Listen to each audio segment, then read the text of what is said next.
নমস্কার, ভিল কিচেনে সবাইকে স্বাগত জানাই। আজকে আমাদের জমি থেকে একেবারে টাটকা মুলো শাক তুলে নিচ্ছি।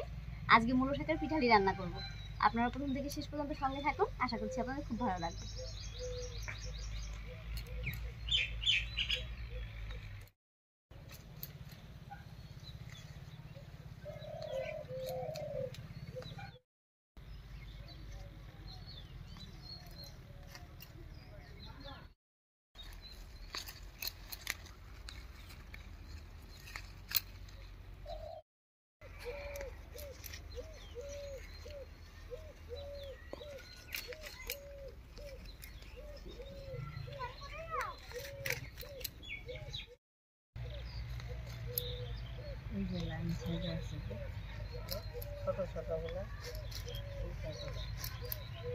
বেশ অনেকটাই শাক তুলে নিয়েছি, এবারে গিয়ে ঝটপট করে রান্নাটা করে নেব। চলো মা।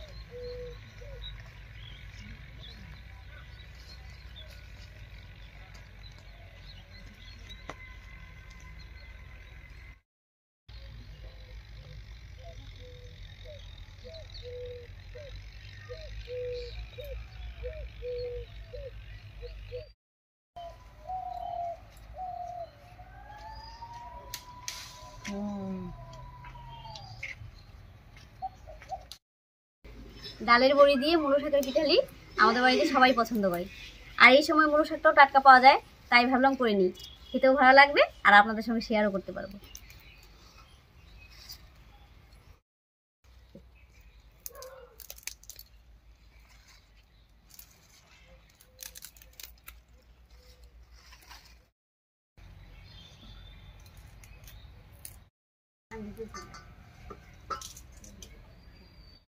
শাকটা বেছে নিয়েছি, এবার পরিষ্কার করে ধুয়ে নিয়ে আসি। শাকটা ধুয়ে নিয়ে এলাম, মা শাকটা কেটে নিই আর আমি একটু মশলা করে নিচ্ছি, রান্নাটা একেবারে ঝটপট করে হয়ে যাবে।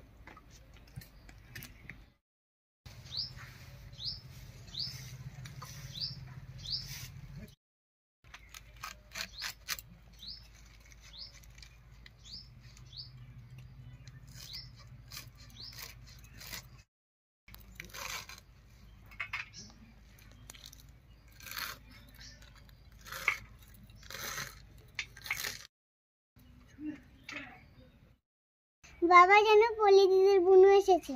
তাই? হ্যাঁ। ও, বুনুটা কেমন? খুব সুন্দর।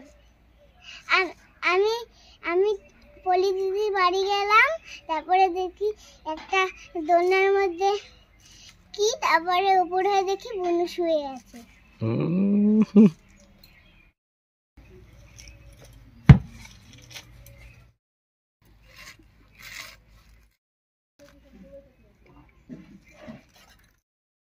এই শাকটা রান্নার জন্য মশলার মধ্যে তেমন কিছুই লাগে না, একটু জিরা আর একটু আদা বেটে নেব আর পরে একটু আতপ চাল বেটে নেব।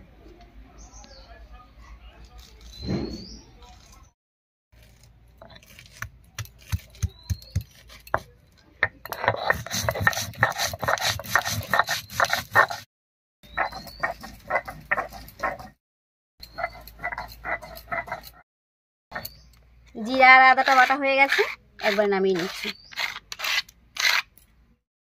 এবার একটু আতপ চাল বেটে নেব।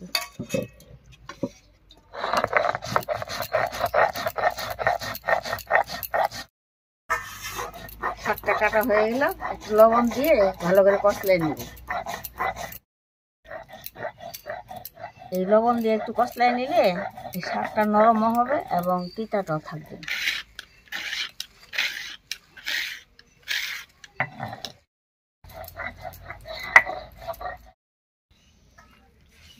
কতগুলো জল বেরিয়েছে, এই জলটা ফেলে দিলে তারপরে ভাজতেও সময় লাগে না আর তিতাটাও লাগে না।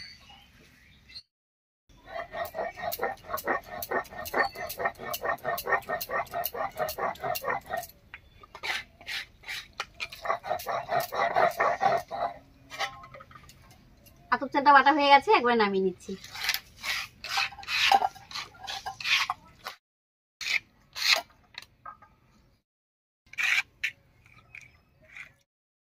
মোটামুটি সবকিছু রেডি হয়ে গেছে, এবারে উনুনটা জ্বালিয়ে নিচ্ছি।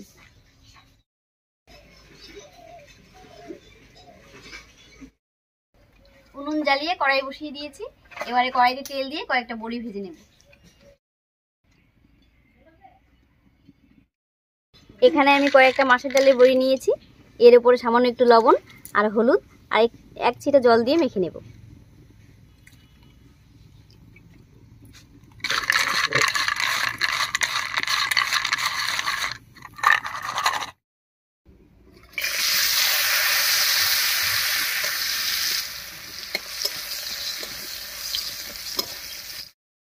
বড়িগুলো বেশ লাল করে ভেজে নিয়েছি, এবারে নামিয়ে নিচ্ছি।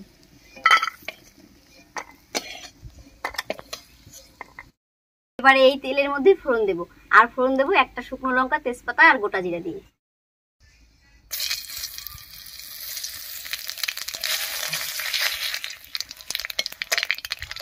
ফোড়নটা ভাজা হয়ে গেছে, এর উপরে দেব দুটো চেরা কাঁচা লঙ্কা।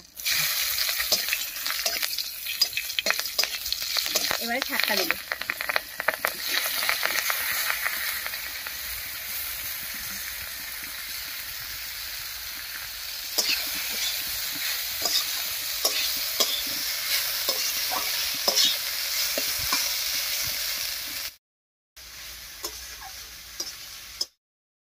ফোড়নের উপরে শাকটা দিয়ে একটু নাড়িয়ে নিয়েছি।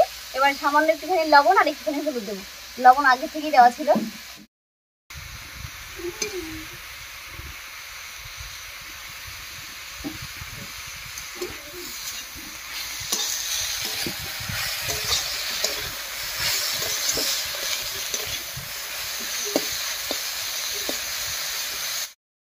এই অবস্থায় শাকটা একটু ভাজা ভাজা মতো করে নেব।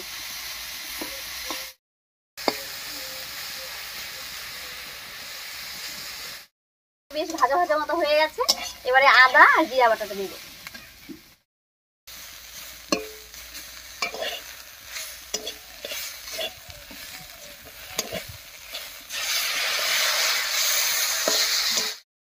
মশলাটা দিয়ে একটু মশলা বাটা জল দিয়ে কষিয়ে নিলাম। এবারে দেবো চাল বাটাটা। চাল বাটার মধ্যে একটু জল মিশিয়ে নিয়েছি, এবারে দিয়ে দিচ্ছি।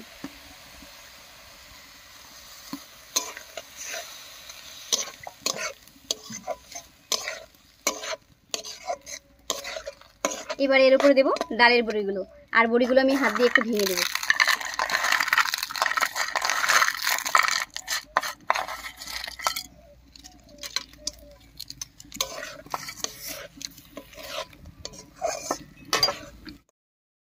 দেখুন শাকটা দেখতে কি দারুণ লাগছে, আর এটা দেখতে যতটা সুন্দর হয় খেতেও কিন্তু দারুণ হয়।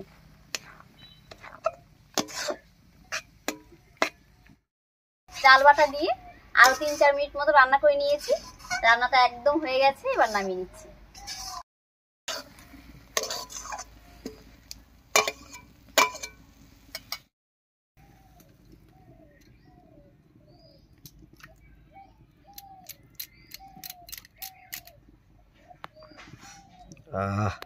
কি দারুণ সেন্ট বেরোচ্ছে। মা একটু খেয়ে দেখেন কেমন হইলো। ঝাল লবণ